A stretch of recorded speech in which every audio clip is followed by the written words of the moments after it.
Ian Nickus is my associate producer and my mixer engineer, and just a lot of help with anything that has to do with sound and production and ideas. And I wanted to ask you about our sort of like mixing process, like how are we going about it? And we could talk about, because we usually will mix in Pro Tools and Cubase at the same time. So how exactly this is going? What's interesting, like some of the projects turn out to be more like hybrids, a lot of them between the samples and live. So when we have like a live orchestra, it'll be, the orchestra is usually recorded on Pro Tools, so, or generally, almost always. We'll run Pro Tools here on this computer, and Cubase, Inon's original composition with all of his samples will stay up, and then we'll start pulling a bunch of stuff out from the samples. But often, sometimes they come back afterwards too to help solidify the sound. So we're not exporting or bouncing the tracks, we're leaving them actually as MIDI live, basically. So we could alter them during the session. Right. Everything's up, so nothing's printed as like one sound printed. So we just can keep making changes as we go along, even to the point of Right. We feel that the MIDI is such an important part in the whole mix, and many times there will be lots of MIDI elements that will be part of the score. And when I wrote it and added the MIDI classical instrument or orchestral instrument, it made sense that they will be in this volume or this EQ or whatever. But then when we're actually stripping all the MIDI instruments like strings and brass from it and leaving all the other MIDI elements with the live orchestra, suddenly, they sound different. Yeah, and sometimes you think the live orchestra is going to cover it all. Right. And we're sitting there going like, here it is. It just doesn't have a punch maybe sometimes.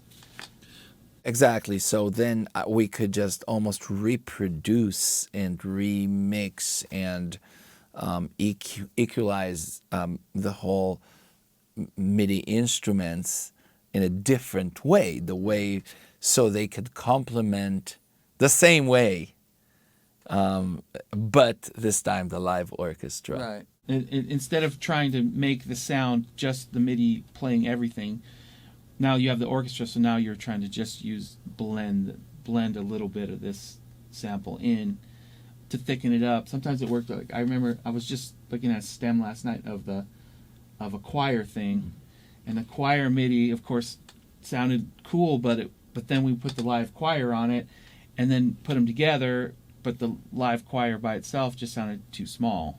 Like it wasn't huge, so we needed the MIDI choir and the live choir together. So stuff like that happens. Right.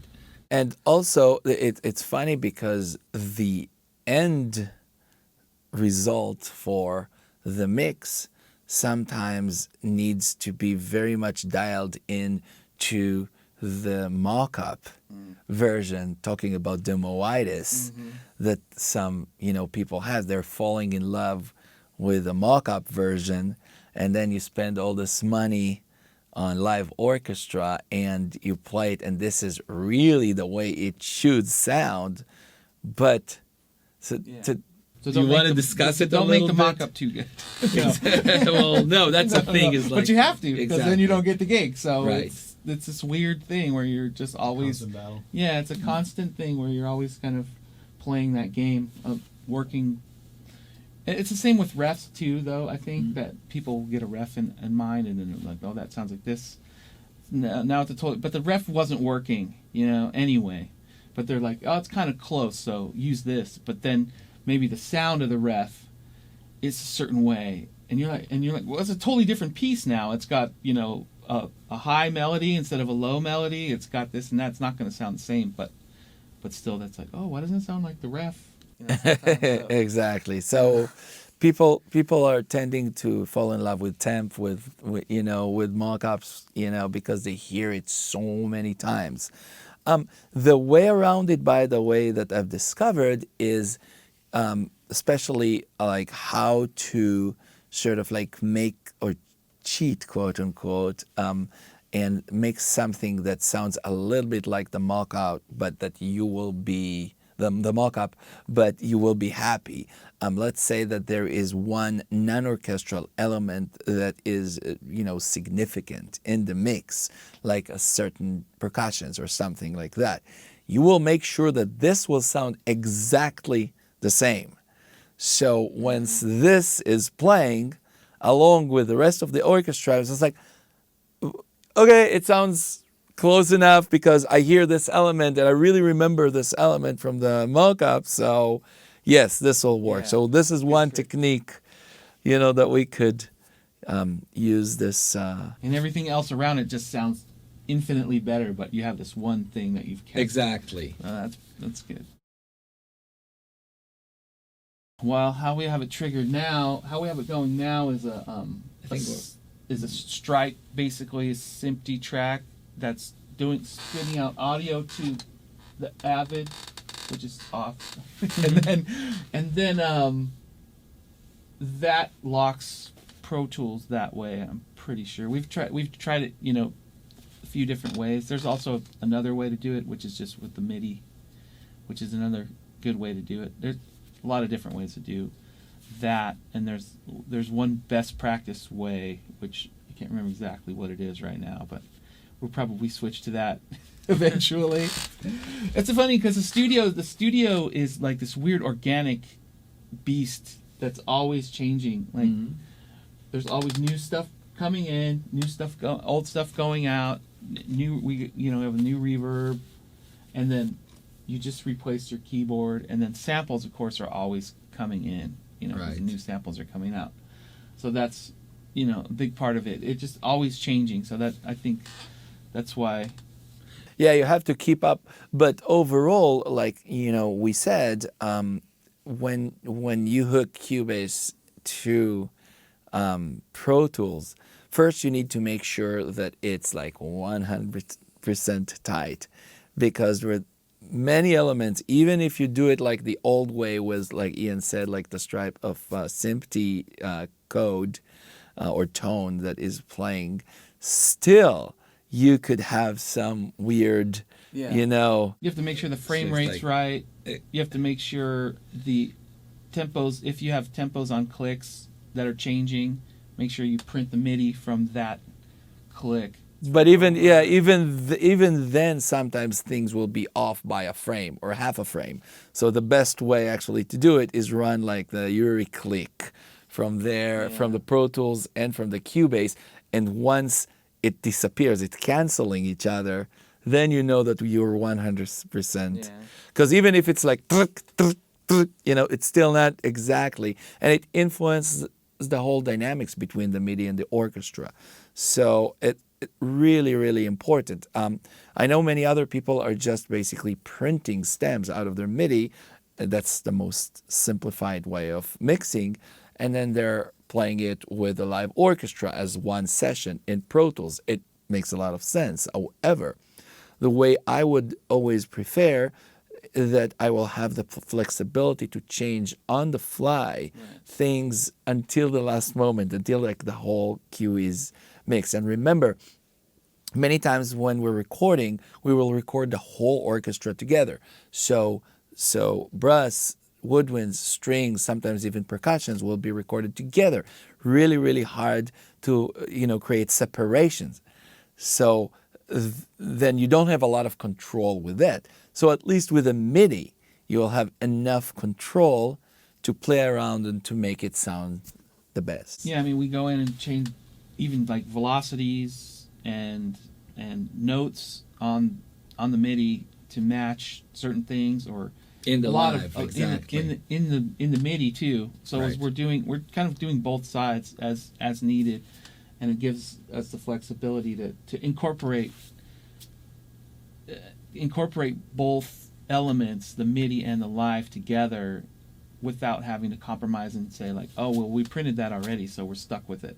And sometimes even really a part, like you played like a drum part that sounded really great with a MIDI, and then you think like, well, right now with a live orchestra, this drum part seems very busy because MIDI is always thinner, so the drums are really making it all sound fuller.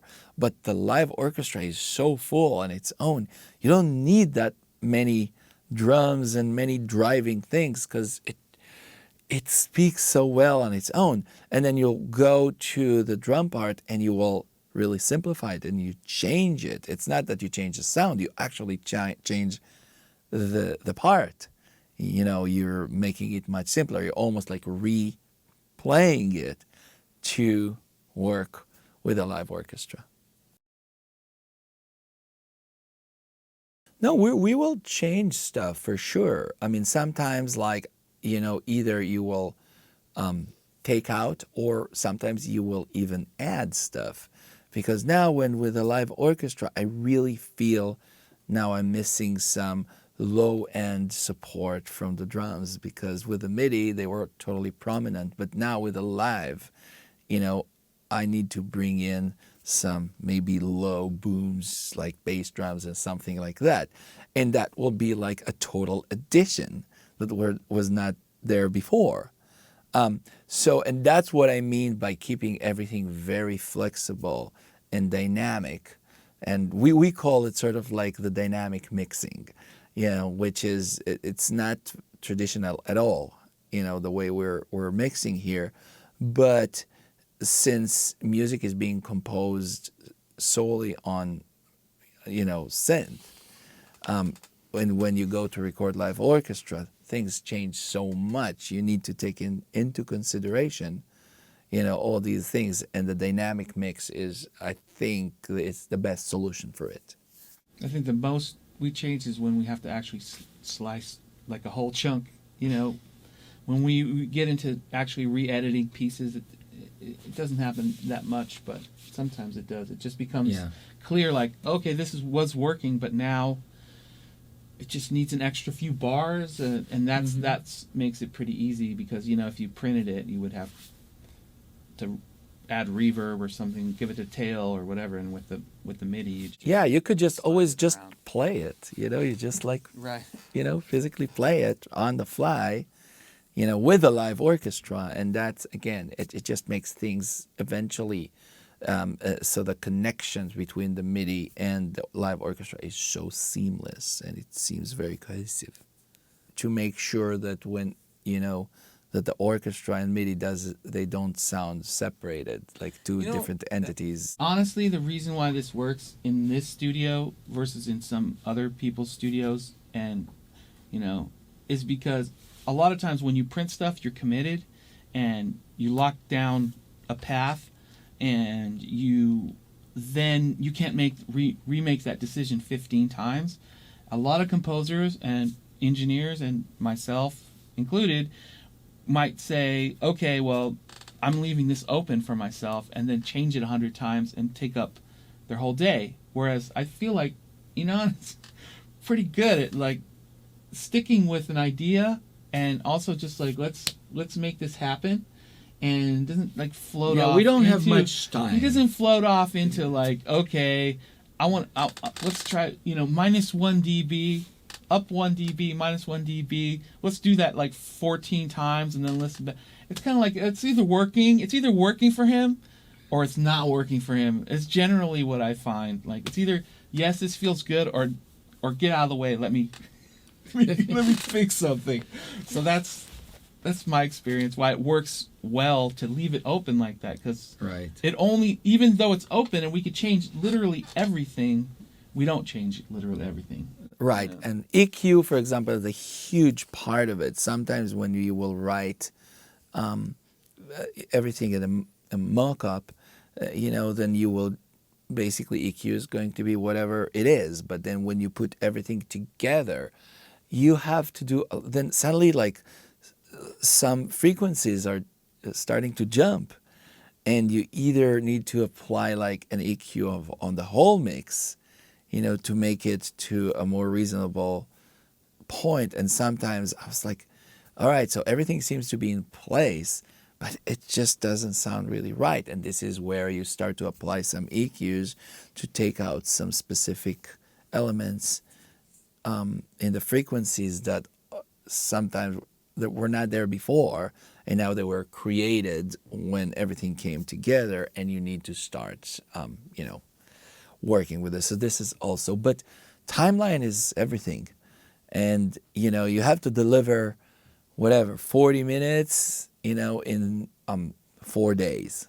So that means that you need to mix 10 minutes a day, all right? Well, it's a lot of music, 10 minutes, as you know. And there's a lot of details. Usually the scores that I'm writing are very involved and they have a lot of elements.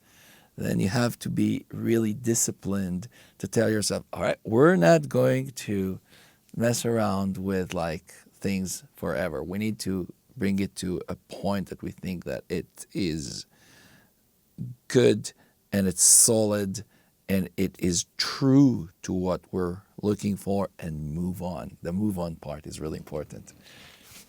Not a ton of second guessing, which I really enjoy. It's funny because the details are extremely important, and the more time you spend on something, it's not always like this, but often that detailing is worth the time. But it's just when you're detailing in one direction, it's worth the time. You're moving, okay, the vocal or this solo instrument, each time I reapproach it, it gets a little bit better. That's one kind of detailing that seems to work really well. The kind of detailing that you're talking about that doesn't work well is that detailing where it's just like, oh, let me try this, and then it's like, oh, let me do this, and you're going kind of back and forth, just kind of wandering around, which is a great way to write, I think, but it's not a great way to finish a project. Yeah, exactly.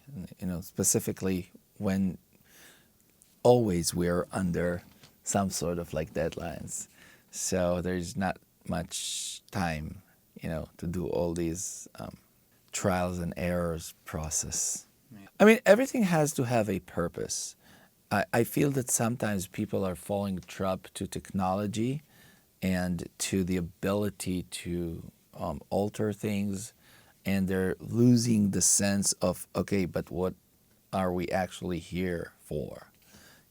I know that we, it's like somebody told me once, they spend few days, figuring out how, okay, but they didn't spend 1 minute to ask why, because you could do all these things, but does it really make sense? And I think that after many years of working, you kind of know what works. And this is solid. This is delivering. And especially when we're talking, and again, going back to your questions about, this is not like a music that will be a standalone. It's music that it is for a media project. So it needs to serve a certain purpose. So you will get it to the best place you could get it within a time frame, and you will move on. It's funny that you mentioned crazy hours, because as an engineer, it can be very counterproductive. And I remember, years and years back, I would work all night or in the crazy, it's insane. But you're making bad decisions and your ears are tired. Mm-hmm. So it doesn't help. It doesn't help. As an engineer, I think sometimes one of the most important things you learn eventually, I think, is that your ears do get tired after 4 hours or 6 hours or whatever, and you need a break. Mm-hmm. And also that, after 14 hours of listening to music, I mean, you're not listening. Your ears are completely all mid-range. You're not hearing anything. You're turning up this and you're turning up that. You're going to come back the next day and you're going to have to redo it all anyway. Exactly. So it's what did you gain by working that way? Why did I so loud? Exactly. Knowing your limitations, knowing the fields that you are, sort of the soft spots, it's I know that sometimes in the morning I'll have a little harder time producing this, but I will actually be more attentive to details. So knowing yourself, will actually dictate what you're going to do as far as scheduling and as far as and it's always made to accomplish one thing, deliver on time and on budget. I'm sorry that sounds so business-like, but I think that many composers who enter the business needs to understand. This is like Bob Rice, my old agent, used to say, music business has two parts. It's music and business, and you could write the best music, but if your attitude sucks or you're not delivering on time, or you're procrastinating, or you're just basically playing around, it's just not going to cut it. So you need to always find a balance, to deliver the best quality product in the time frame you're being asked to do it. We met a long time ago working on TV, and over the years, the TV show is going to have an air date, and that air date is going to be there. You can't just call up and say "Oops, we didn't get it done." It's just not going to. That's not going to fly. And exactly. I think it's the same way with films that are last minute stuff is going on, and things just have to be done. With games is a little different, but it's as essential, because what happened is, let's say that they are counting on you to deliver this piece of music so they could bring this level to a completion and move up to the next level. Games is just a lot of moving parts, so many moving parts, way more than TV. And you think that in TV and movies there are, of course, gazillion moving parts, but in games, everything has to do with coding, and everything has to do with programming, and everything. So the delivery that you will make on time, and it will be there, and it will do what it needs to do, is so crucial, to the whole development of the games. That's why, for example, for the big games I'm working on, I'm sometimes being brought to work on 4 years before the game is out even. And I'm not going to work constantly for 4 years. I will work 2 months, and then we'll take a break for 2 months for them to start developing the next level. And then I will jump in and do the next, things. But this what actually makes things cohesive, because they are born together, they're developed together, and they're like this. Yeah, when the audio director when they need to run their meetings and do the level playthrough at the end of that level, like you said, they're not going to sit around waiting for the music.